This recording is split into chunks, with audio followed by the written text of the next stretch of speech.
Good evening, everyone. Welcome to our Bhagavad Gita session. We are continuing our study. We're on the 10th chapter of the Bhagavad Gita. I'm just trying to get the light here adjusted. So welcome. I'm happy to be with you all. I'm currently in Washington, D.C., staying with good friends of mine and here in the D.C. area. All right, so let us begin. Welcome.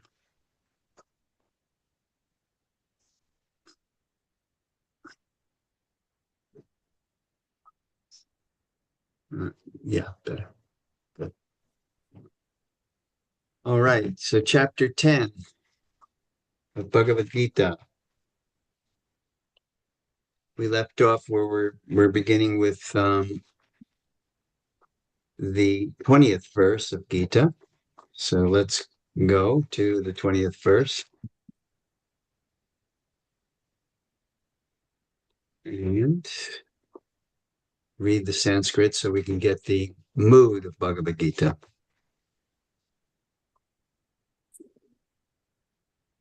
Can I be heard? Can everyone hear me? Okay.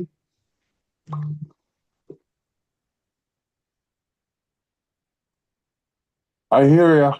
Okay, great. Thank you. All right, good. Good to know. All right.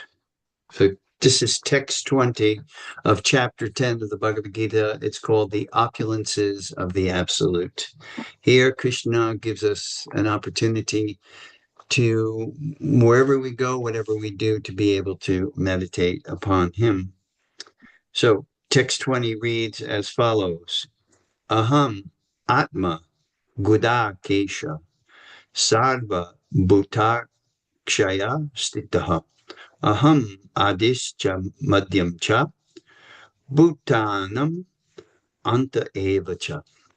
And this reads as follows. I am the self, O Gudakesh, seated in the hearts of all creatures. I am the beginning, the middle, and the end of all beings. Okay, so if you remember in previous classes, we talked about three manifestations of the absolute truth.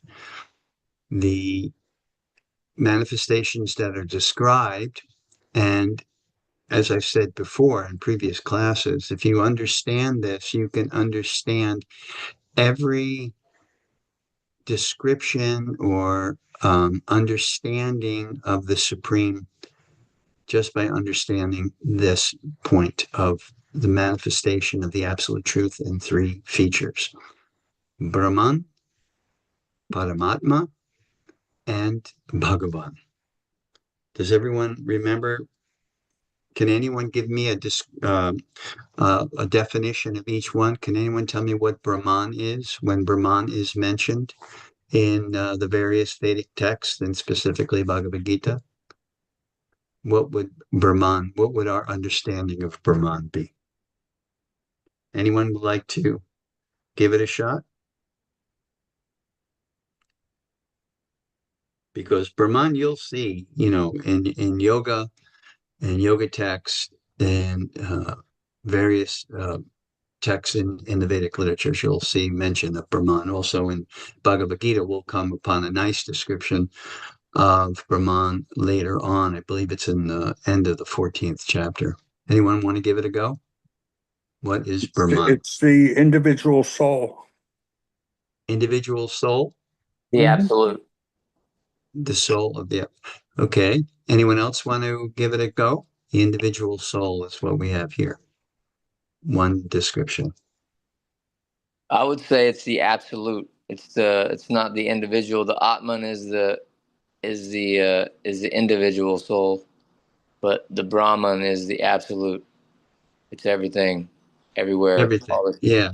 It would be the underlying energy of all creation, everything. It's the energy. It's not personality or individuality, but it is considered that energy. Of course, the soul has the same qualitative nature. In other words, the absolute truth is comprised of Sat Chit Ananda, eternity, knowledge, and bliss. So everything in relationship to the Supreme has that qualitative makeup. And the individual souls are of that same quality. We use the analogy or the metaphor of the drop of ocean water and the ocean. We also used the metaphor, and these are quite often used in the Puranic texts and the Vedic texts, where they describe the soul as being finite. That's its quantitative nature. Soul, the individual soul, that's what motivates us. That's who we are. We are an individual soul that is in the external energy, the material energy, and it motivates, it gives our bodies, our minds, our intellect action. It's able to function due to the presence of the soul. So the soul is considered finite, individual. Krishna makes that very clear in the second chapter. He talks about the nature of the soul as being individual but finite. And what do we mean by finite? We mean that it's tiny. The spark of the fire and the blazing fire. So we can see that the drop of ocean water and the ocean. When we do a comparison, we get a sense. Of course, these are just metaphors or analogies to help us to understand this. But when we think of that, a drop of ocean water, and then you think of the entirety of the ocean, the difference between the drop and the ocean. But qualitatively means what is the drop of water made of, ocean water made of? What is the spark of the fire made of? It is the same qualities. It has the same elements in it, but in minute degree. Therefore, the soul is considered purely spiritual, comprised, it is Brahman, as is the Supreme Lord, Brahman. So all of these things are there for our understanding. Finite, in other words, how does the soul get covered? How is the soul covered in this material world? If the soul is the Brahman, the totality that has just lost its position or lost its understanding of itself, how is it that the soul gets covered in this material world? The soul gets covered in this material world because of its finiteness. And that finite, that tininess means it can be covered by the Lord's external energy and it can be uncovered. So therefore, the Sanskrit word that is used for the soul is tatashta shakti. Shakti means energy. Shakti means the energy. Tatashta means that which can be covered or uncovered. Whereas in relationship to the Supreme, being infinite, infinite in its nature, infinite in its quantitative nature, never can be covered. That's the difference between God and the soul. The difference between God and the soul is the soul can come here. We can be covered by the material nature. We can be, as a result of that covering, we can fall under the illusion. And what is that illusion? The illusion is that we are the body. That's why when Krishna begins his instruction to Arjuna in the Bhagavad Gita to get him out of his despair, Krishna begins with that point and that point alone in the Sankhya Yoga chapter, which is chapter 2. He makes the distinction between what is Prakriti, material energy, and what is Purusha, spiritual energy. Because that understanding and that understanding alone makes everything very clear. as to who we are, why we're in this material nature, why we fall under forgetfulness of the Supreme Lord, and act in such a way that furthers or deepens our illusion. So this is finiteness as compared to infiniteness. Both contain or are made of the energy of Brahman, Sat Chit Ananda, eternity, knowledge, and bliss. That's why the souls never can achieve a true eternal degree of happiness while thinking it is Prakriti, while thinking it is the body, thinking it is this material, this lump of matter. Happiness cannot be there because the happiness only comes to the soul when the soul is in its rightful position as understanding it's purely spiritual. So that's good. We got a good start off with Brahman as being that underlying spiritual energy. It's also, according to the Gaudiya Vaishnav or the Krishna Bhakti understanding, the soul is brilliant. Even though it's finite, it has a brilliance that is compared to thousands of suns. That is how bright it is. So another understanding, or to complete the understanding of Brahman, is that it is energy. It is the pure spiritual Satchit Ananda energy. But that energy emanates from the aspect of the absolute truth, which is person, the personality. For instance, we see the sun. There's three different features of the sun, two of which we can, no matter what state or what condition our consciousness is in, we can experience. We can experience the sun orb, and we can experience the sunshine. Those are two aspects that we can experience, right? The third aspect, the personality behind the sun, Surya.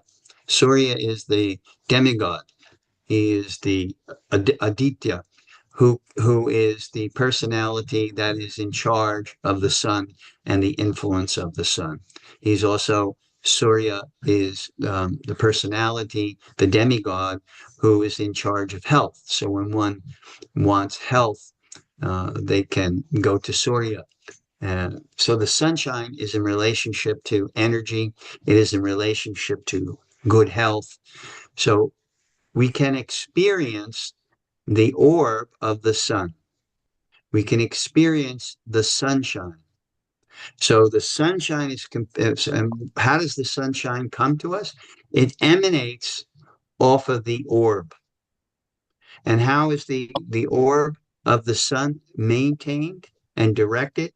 By the personality Surya Dev. So Surya Dev is actually behind the sun and its function.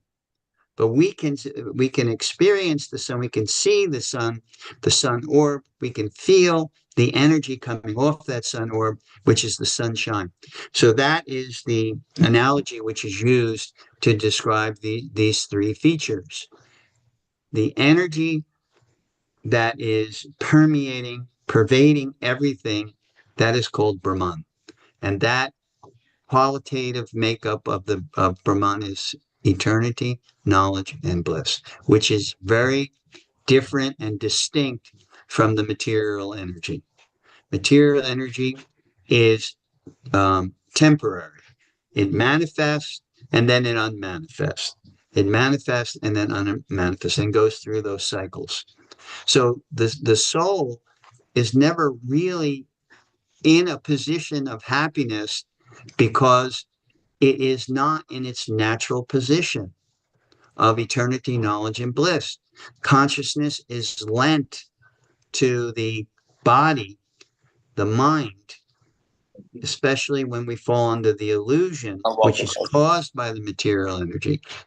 Then our consciousness is focused on the mind and the body and the belief or the understanding that that's what we are. And therefore, that's why we try very hard to get as much enjoyment out of the material energy as we possibly can, because we're under that illusion and we're under that the consciousness is influenced to think as such. So what is described in the Vedic text and Bhagavad Gita, then that can never bring us true happiness. And our true happiness comes when we connect with the reality of our situation as being eternal soul. Finite, but eternal, and Satchit Ananda, eternity, knowledge, and bliss. So that can also be there. Now, I said there's three aspects, and the aspects that we're talking about is Brahman. The second one is called Paramatma, and we are in the section of Bhagavad Gita where Krishna is actually talking about Paramatma and how he is that manifestation, which is called Paramatma. And then the other thing to keep clear, although there's three manifestations, they are not separate and distinct. They are actually emanations coming from the original personality. So we have Brahman, the energy, we have Paramatma, which means super soul, which means how God permeates or pervades everything is by the presence of the super soul. Even us, even we have divinity, that presence within our heart. That's called Paramatma. And Krishna further explains that in the 15th chapter, where he says, I am present in the hearts of all living entities, and from me come knowledge, remembrance, and forgetfulness. So even our forgetfulness, even our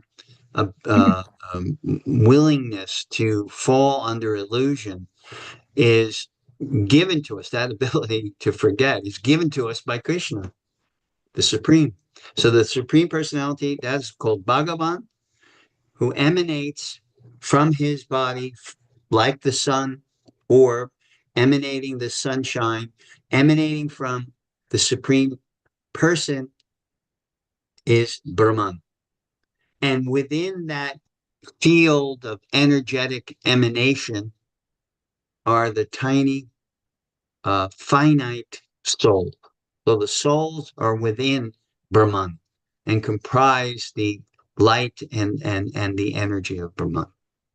But the absolute personality of Godhead, that is the considered in the Vedic literatures as the source. So when we understand this principle, we can understand in Bhagavad Gita what Krishna is saying to us. Like in this particular verse that we read, right?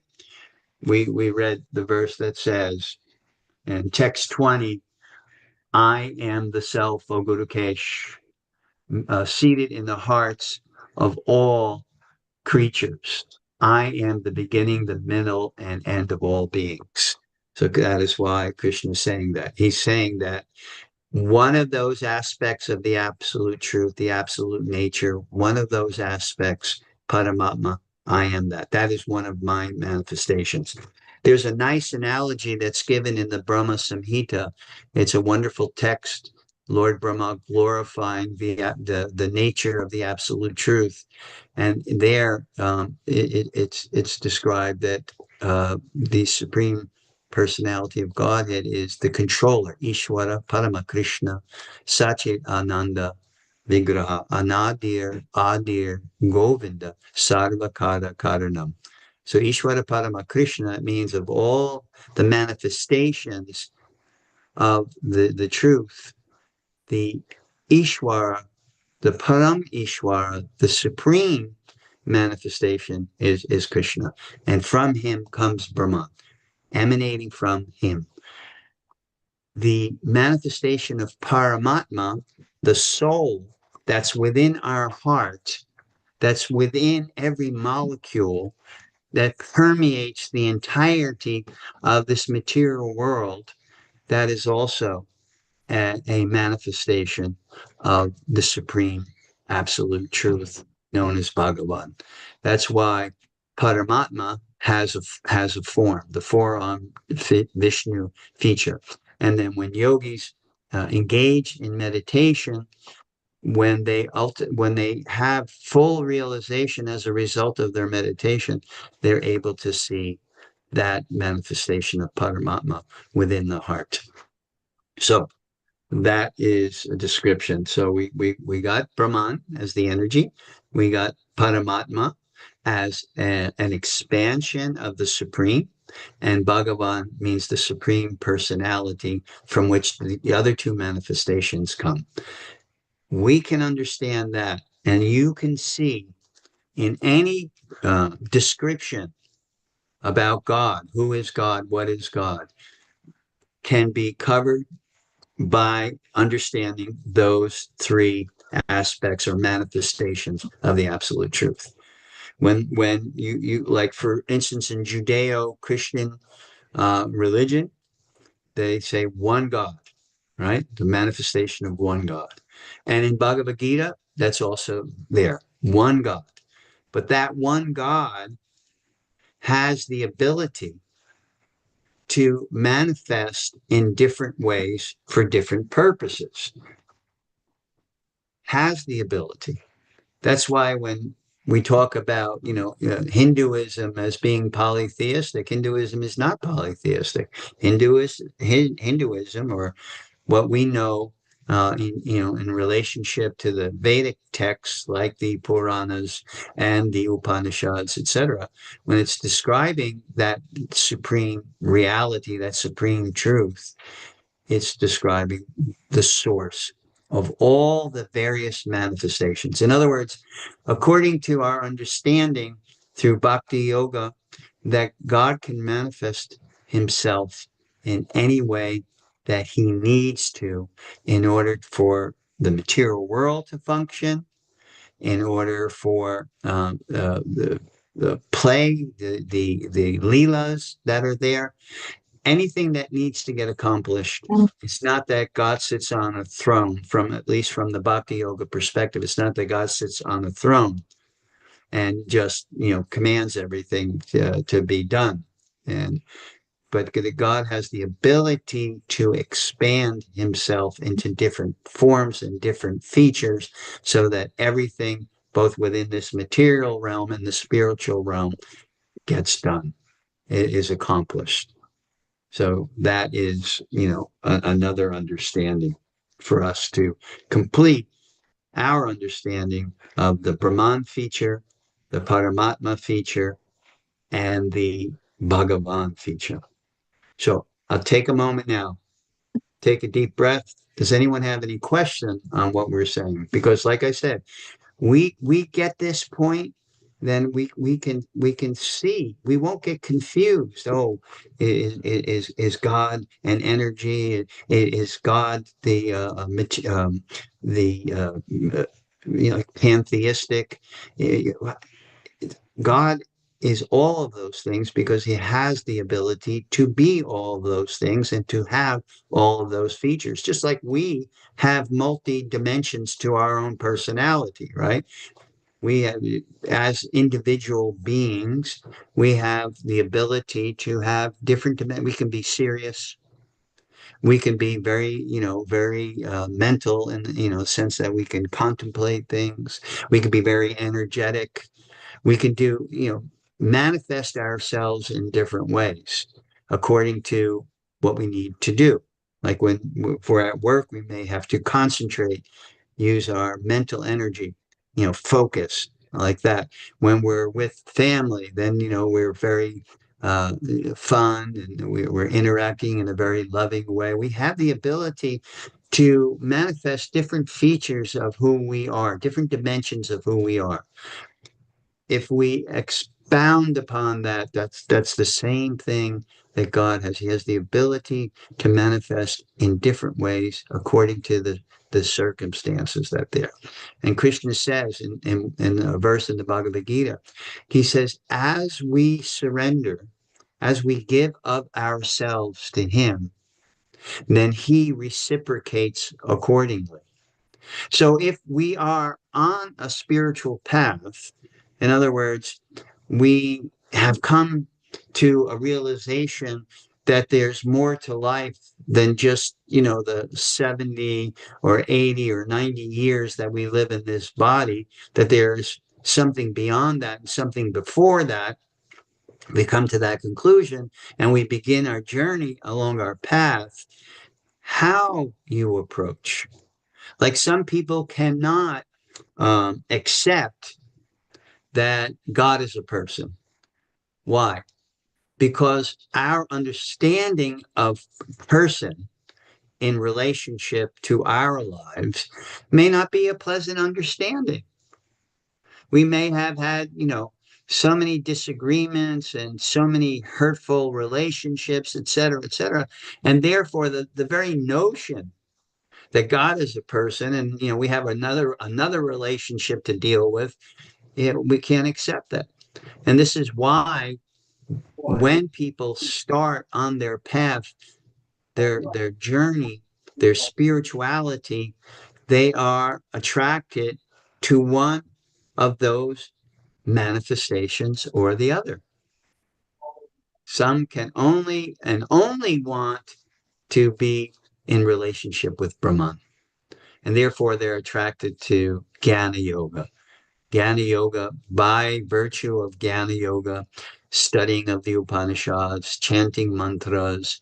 In this way, Jnana Yoga is the yoga of knowledge, but Jnana Yoga only is able to reveal the Brahman aspect of that absolute truth. And in yoga, two dimensions of understanding can be revealed. Yogas Chitta Vritti Nirodha, as Patanjali says in the Yoga Sutras, states that yoga means to have a calm, a peaceful mind. And in that state of meditation with a calm and peaceful mind, we can enter into or understand our nature, the nature of the soul, the nature of pure consciousness.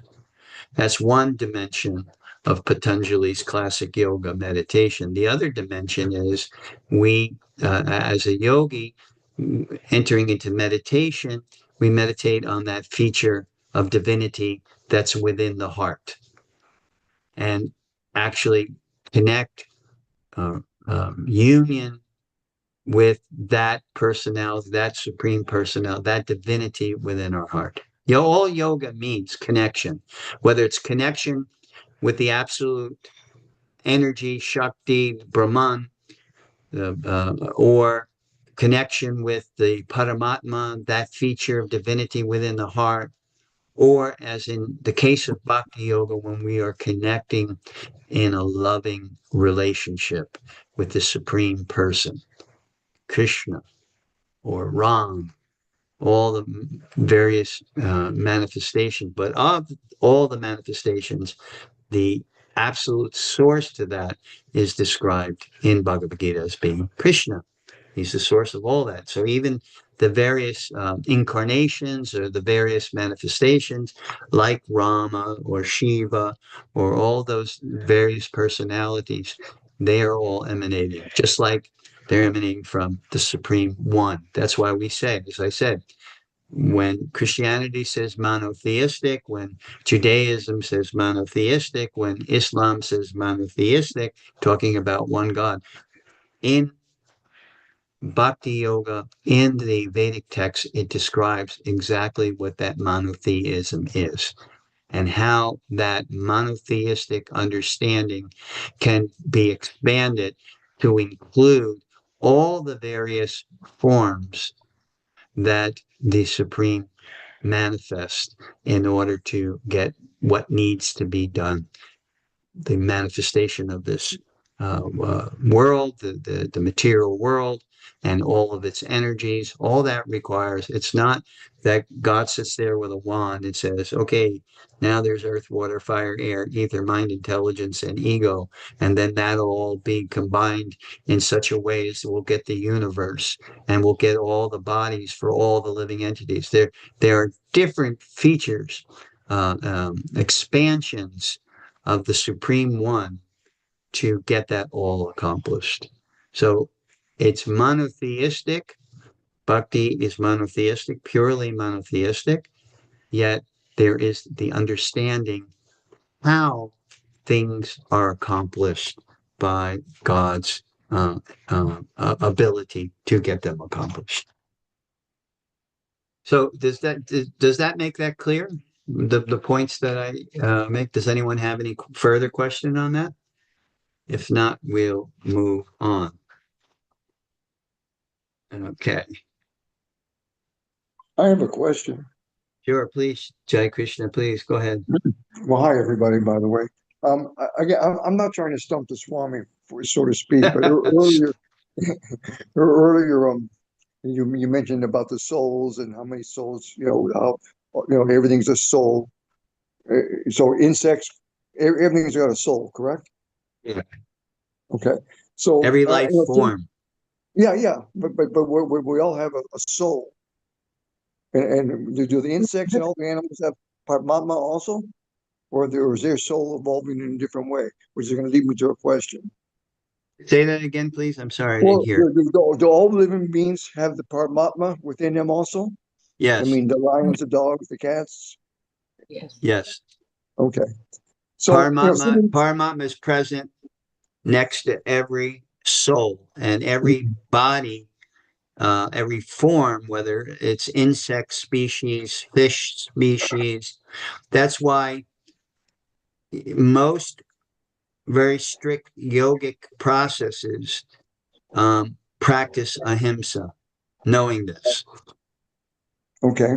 So sitting on the beach, every morning chanting my japa, sometimes, I observe a lot and all the different insects and the aquatics and the birds and et cetera, et cetera, et cetera. So from my understanding, there's 8 million species other than the human beings. Right. And so then when I see all these billions of ants and billions of everything, you know what I'm getting, and worldwide, it's incalculable how many souls there are. Yeah. So why so many souls? And then it's a continuing process because there's always more insects, there's more cockroaches, there's more birds, more aquatics. So why so many souls? I understand the evolution, but why are there so many, and why do so many keep coming? If that question is any sense of logic. Yeah, I totally get what you're asking. Why are there souls? That means when they're here in this material world, they are separated from their eternal position. And just understand that this material realm, with all of those billions and billions of species that are there, I mean, not billions of species, like you said, 8,400,000. But within each species, the insect species, the fish species, the bird species, the mammal species, there's millions and millions or billions. That is just a fragment of what actually exists. That is called, it's the section of the spiritual realm that is covered by the external energy of the Lord. And within that segment or that section are these living entities. And they evolve, like you said, up until the human species, there is no karma.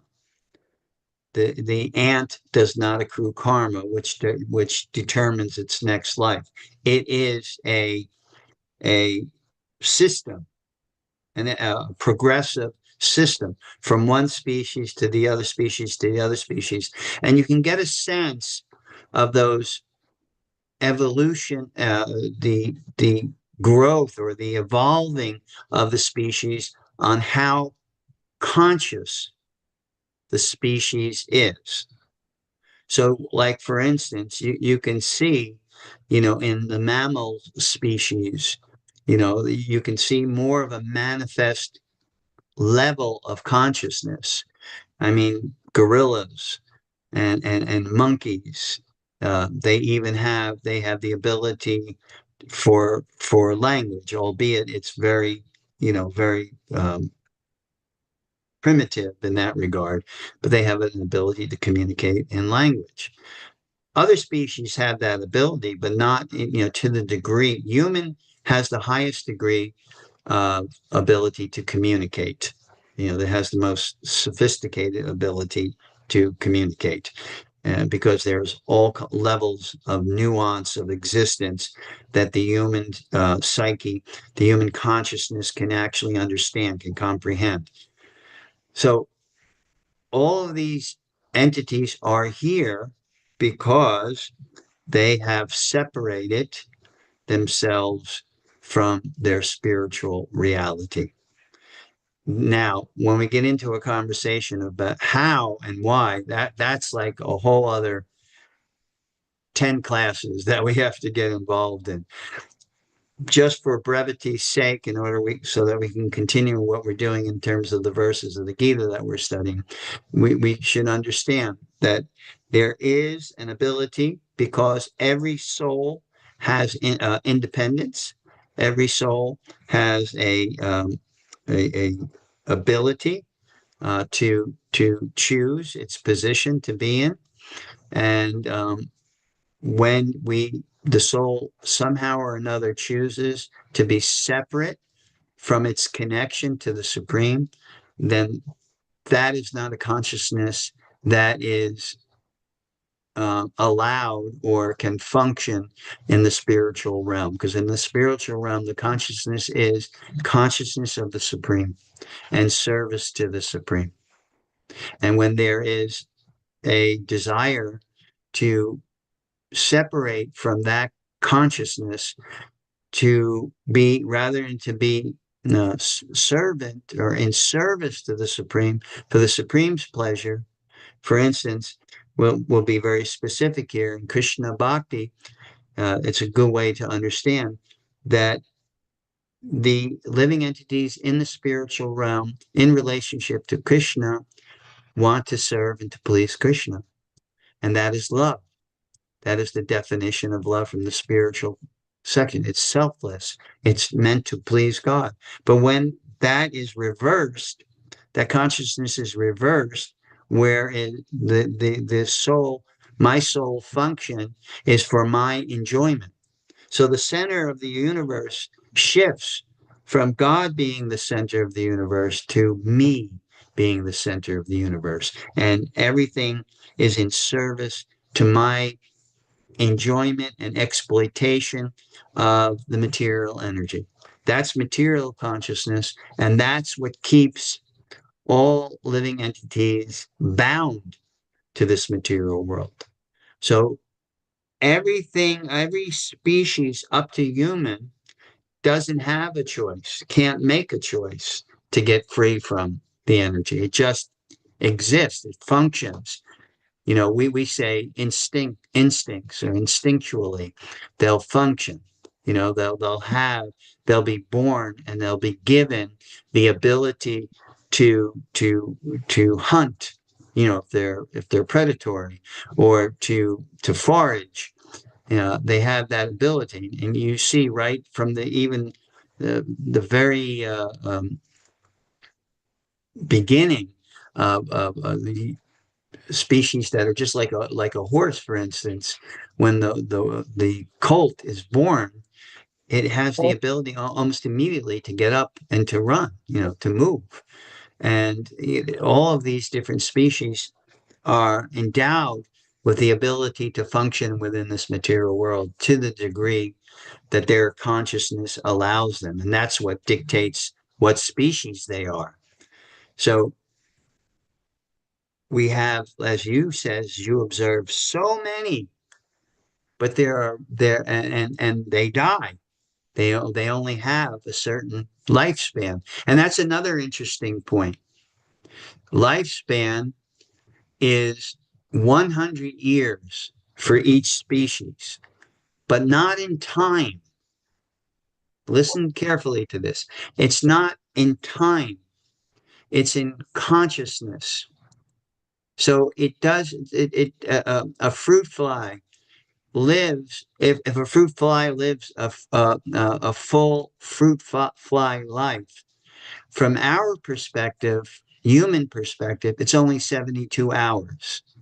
From the perspective of a fruit fly, it's a full life. And the way that's referred to in the Vedic literatures is 100 years. So the full lifespan of a fruit fly to the fruit fly and to its consciousness is 100 years. To the human being, it's the same thing. Our lifespan, they use the 100 years as kind of a reference point. We know that due to the influence of Kali and so many other things, the average lifespan, I think, for a male is around 75, 76, and for a woman, it's more than that. But how we perceive the world and how we perceive time is in relationship to our 100 years. But in relationship to the lesser species, it's shorter according to our time, but in their perception, it's a full lifespan. It's not like, oh, why am I only living this brief amount of time? No, it's a full lifespan. So that is how there's the progression, evolution of species. Consciousness widens, what gets bigger and be able to perceive and to do more things as the species evolves until eventually comes to the human species of life, which is the species that can perceive our reality beyond our material existence. So it's a little long-winded explanation. I hope it addresses your point, which is a very good point. And I thank you for that. Well, it certainly eloquently answered a lot of questions and a lot of things about evolution and transmigration of soul and everything. And just to be brief, my thought pattern was that if Krishna, you said manifest, can manifest to anything in as many different forms as he pleases. Of course, it's unlimited. My understanding, is Vishnu, Brahman, and all the different incarnations. At what point did all these cajillions and jillions of beings exist? We all manifestate from like that? I mean, it was Krishna, Brahma, Vishnu, et cetera, et cetera. Then all these beings, all these ants, and all of us, when did we all come into play, and why so many? Well, so many because that's the destiny of those souls. And the way, yes, they do come into being, that's Lord Brahma's position. He's called the secondary creator. So he's empowered to put into play, to put into motion when all of these living entities and the bodies that they get. That's why Brahma is considered the most intelligent being in the universe. And there are millions of universes. What you're perceiving now, like you were saying, all of these ants and all around the world, how many billions of ants are there? What you're perceiving is just this universe. But according to Vedic scriptures, there are millions of universes, and they are all populated, and they are all put into play by each universe has a Brahma. And all that kind of uh, administrative work, Brahma's position of being secondary creator, that's in every single universe. So it gives you just a tiny bit of understanding how many living entities actually exist. Because if we're saying within the material realm, it's just a tiny fragment, a tiny portion of what exists. And you're able to see with your own eyes as you sit on the beach, all the different, the seagulls flying, I don't know if you have pelicans in Dominican Republic, the seagulls, I go to the beach and I kind of a novice bird watcher, and all the different types of seagulls and the petrels and the pelicans and the crows and all these different, and you put that in, it just gives you an understanding of the vastness of reality. That's why Brahman is the literal translation of Brahman is vast. And that's why it's virtually impossible for understanding the makeup of the material energy and all the living entities in there. So what to speak of understanding the source of all of that, which is the absolute truth, which we are talking about, which can manifest in three different features. So that the more we wrap our mind around it, the more bewildering it can become. That's why the Bhakti Yoga position, and as we've seen in this 10th chapter, Krishna is saying, you really can't understand me. I'm beyond, way beyond your ability to understand. But I can give you the understanding. It doesn't mean giving you the understanding means that you'll understand all the machinations of everything that is going on, but it will give you the understanding or the ability to understand how God can do all this and what role do we play in this material manifestation and ultimately in the spiritual realm. What role do we play? And that's the beauty of bhakti, because the beauty of bhakti actually introduces us to our sanatan dharma, our eternal duty, our eternal activity. Sanatan means eternal. Dharma means how we are acting, how we're responding. So it gives us bhakti not by our ability to understand, to comprehend, because it's impossible. It's just too much. Just to understand how many living beings there are in this material world is mind-boggling. What to speak of the entirety of the living entities that have been created by the Supreme. You But just answered everything for me. No, really, but your last minute or two, you summed it up very nicely. thank you. No, And thank I, you. and I hope everyone else is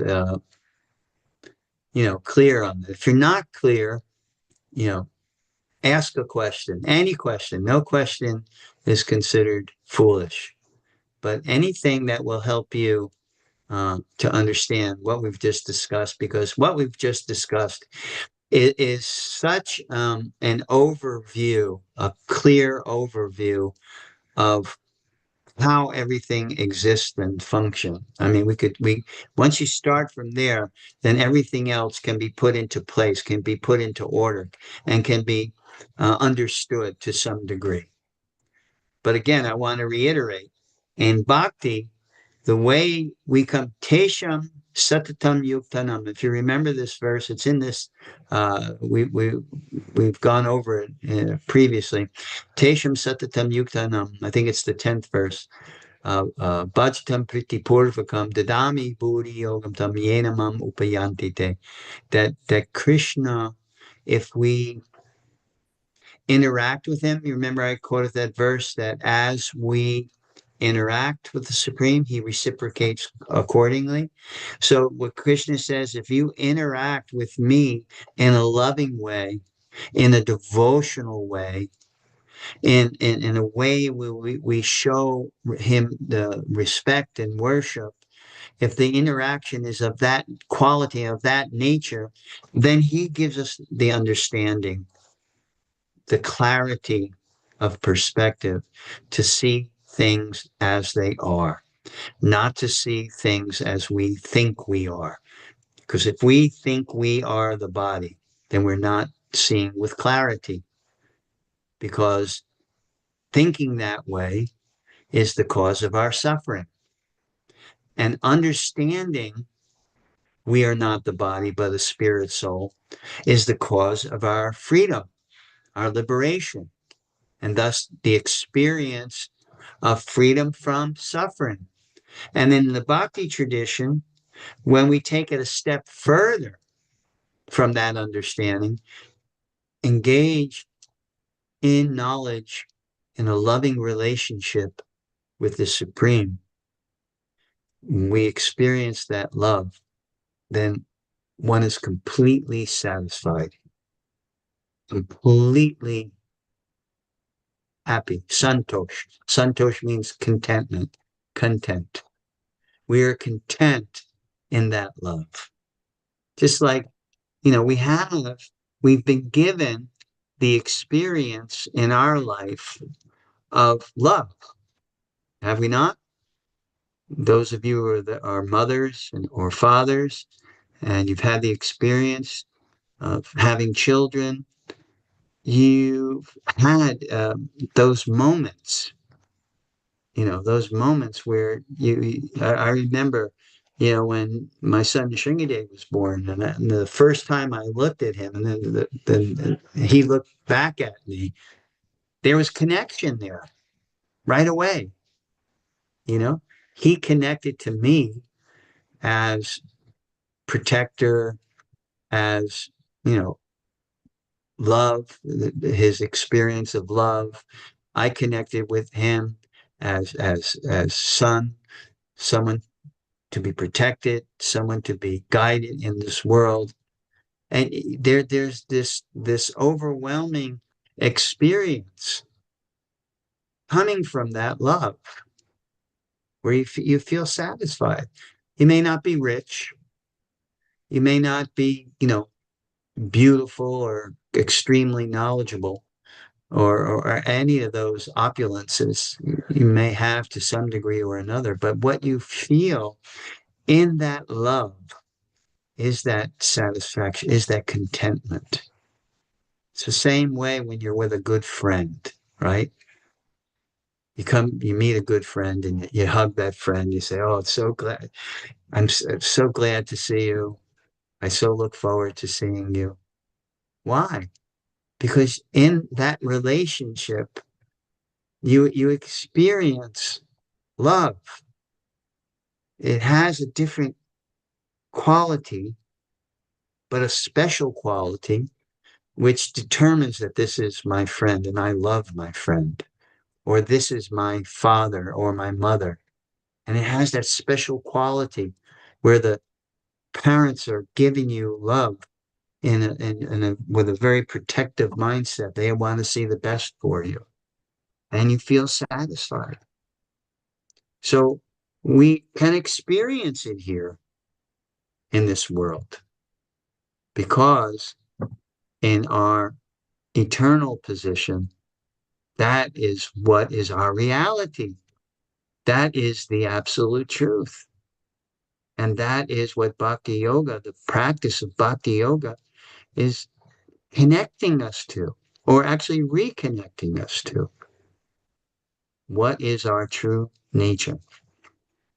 And then we feel satisfied. And even in the beginning of our journey in Bhakti, we begin to experience reciprocation because Bhakti and its goal is to have pure, loving reciprocation between the individual soul and the Supreme Soul, Bhagavan, the Supreme Person.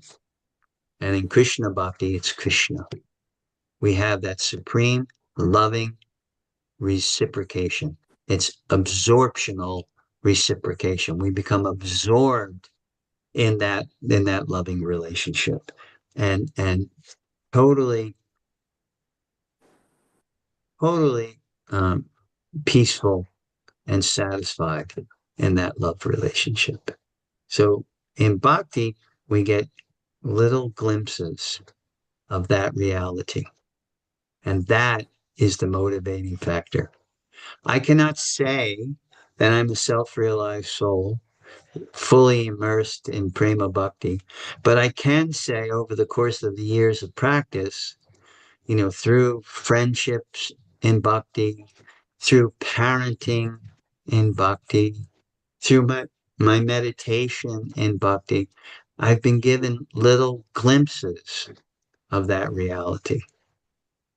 And that is enough to have a little glimpse of that reality and a little bit of experience of that reality is enough. It's called param drishtva nivartate. It is a taste. It's a higher taste. It's a more complete, more fulfilling experience, and that in and of itself gives the santosh, the contentment, the satisfaction that helps us to carry on, to push on, even though there may be so many challenges. Without that experience, without that taste, without that glimpse, how do we deal with challenges in our life? You know, we go to a psychiatrist or a psychologist, or we take this course or that course, and we try to understand the nature of the challenge and how to respond or embrace the challenge, etc. In bhakti, we get a glimmer, a glimpse of this experience, and that helps us to push on through any of the challenges that we may experience in the course of our life.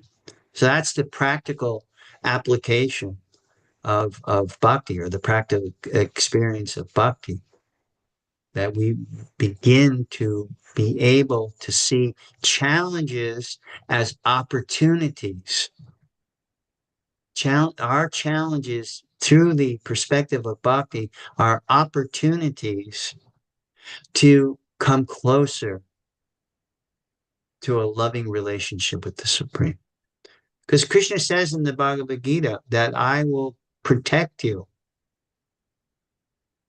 Do not worry, do not fear.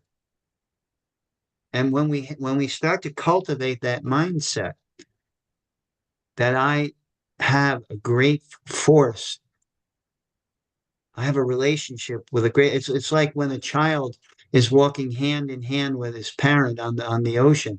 Even you know, the waves may be big and thunderous, but the child feels secure because he has the hand of his parent, and he feels that his parent's going to protect him. So when we develop and cultivate our relationship with God, the Supreme Lord, we have his hand, and we feel that protection.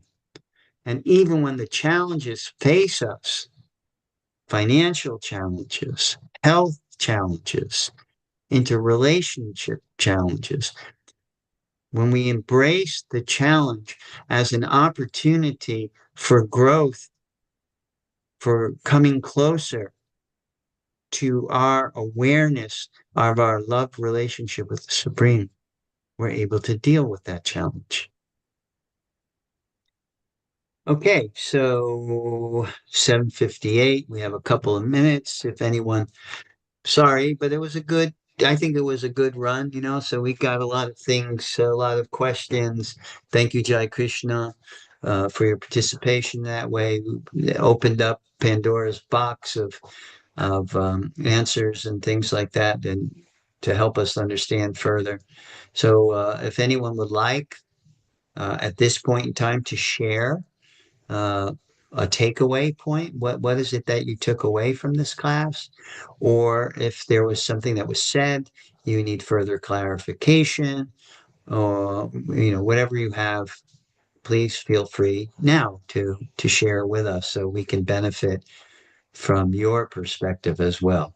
So this Love, is what, yes. Haribol, it's Mukti. Hey, Mukti. Good to see you, my friend. Yeah, thank you for that distinguishing. I always feel so appreciative of your perspectives, and just to align with Jaya Krishna also. If we're on the beach and we're meditating on so many different things, so many just amazing, wondrous creations, it's almost like Arjuna in the next chapter, chapter 11, where he wanted to see more of, so he was shown the universal form. And I know that if that happened to me, I would freak out also, like Arjuna, and I would request Krishna to return to something where, but I love how you distinguish the difference between the jnana yoga and bhakti yoga, because the meditating on all these various forms is more taking us into that, that rabbit hole of Jnana Yoga. And that could take many, many years to understand, if not lifetimes. So Bhakti Yoga is truly a lifesaver. Is truly a mercy. It is. Thank you. It is it's a direct manifestation of the Lord's compassion to us, because the Bhakti Yoga system is simple. It's easily understood because it's in direct alignment with who and what we are. We are beings who are social, right? We're social beings. We like our moments of silence and seclusion, that's for sure. But we like to be with other beings. And Bhakti, what does Bhakti give us? Bhakti gives us festivals and kirtans, right? Right, Trish, when we come together every Thursday night, we can have 15, 20 people there. We can have 5 people there. Just the interaction that we have, right? On that level is so satisfying. And it's and the beauty of it, it's not about ego. We come together and we just chant, and one person chants and then the other person chants, and everybody follows the chant, and it's just such a beautiful experience, that the bhakti yoga, and it's very fulfilling. It fulfills our social ability, our ability and our desire to be with others and to exchange, loving relationship through friendship or whatever. So that is the actual definition of mercy. That even we may or we may not be deserving of it, that Krishna, just by our endeavor, he shines that mercy on us and gives us that experience that just kind of wakes us up. And there's a song, Jeev Jago, Gora Chanda Bole. Wake up, sleeping souls. Come see the beautiful forms of Gora Nitai and engage in loving exchange with them. So yes, Mukti, thank you so much for that, for sharing with us. Always nice to hear your realizations and your observations. Anyone else would like to share with us? Say something?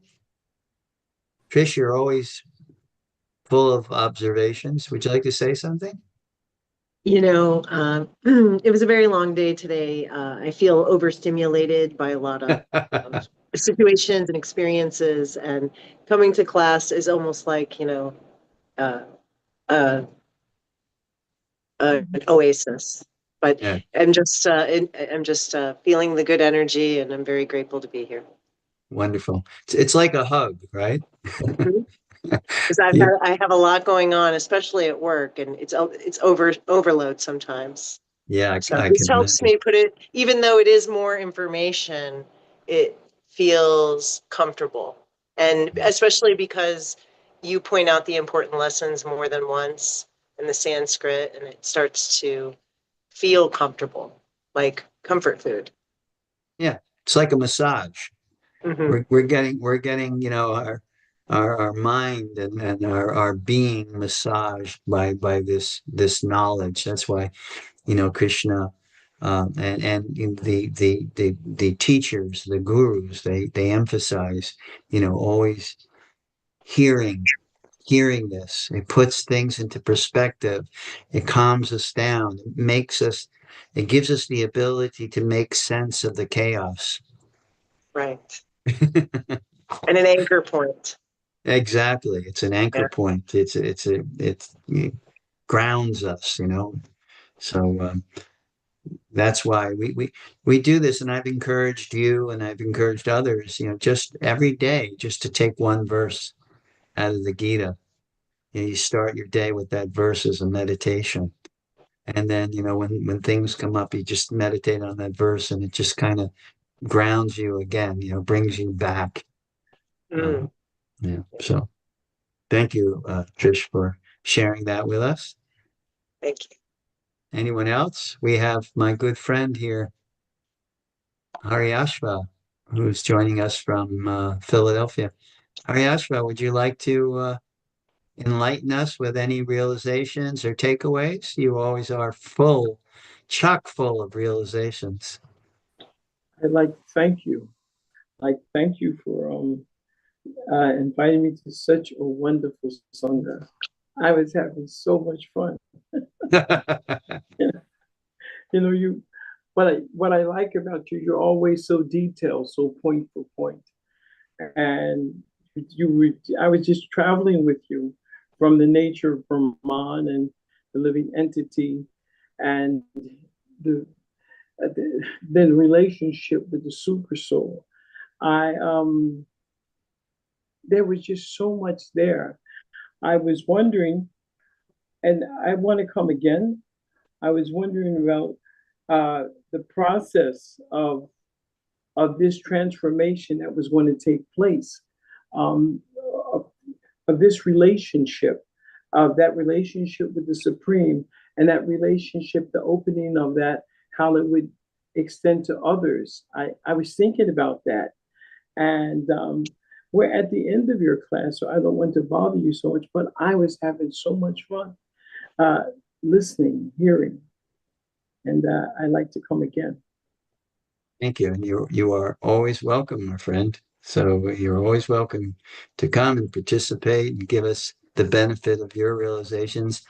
I know, like me, you're a real Bhagavad Gita nut, and you have your own classes there at the Bhakti Garden. So yeah, please bless us with your presence. The best present you can give me is your presence. Well, you know that I'm always grateful for your association. You know, in the Gita, there's a verse that says, much that we become enlightened and enlivened by associating with one another and talking about Krishna. So I like coming into your association because I like the way that you speak about Krishna. Thank you. Thank you very much for that. Hare Krishna. Anyone else have any observations they'd like to share or questions or anything in that regard? So happy to be here. I'm so happy for my friend Anutama and his wife Ram Tulsi. They allowed us to stay here for a few days in their beautiful home in Bethesda, Maryland. And Anutama, he's always speaking about Krishna. So it's quite fun to also, just to be with a good friend, an old friend. I've known him since the 70s or mid 70s, and every time we see each other, we try to nourish each other's devotional creeper. So I'm happy to be here. I'll be in New York on Wednesday. I'll be speaking at the 26 Second Avenue, and this will be a function that is entirely dedicated to Srila Prabhupada and understanding who he is, and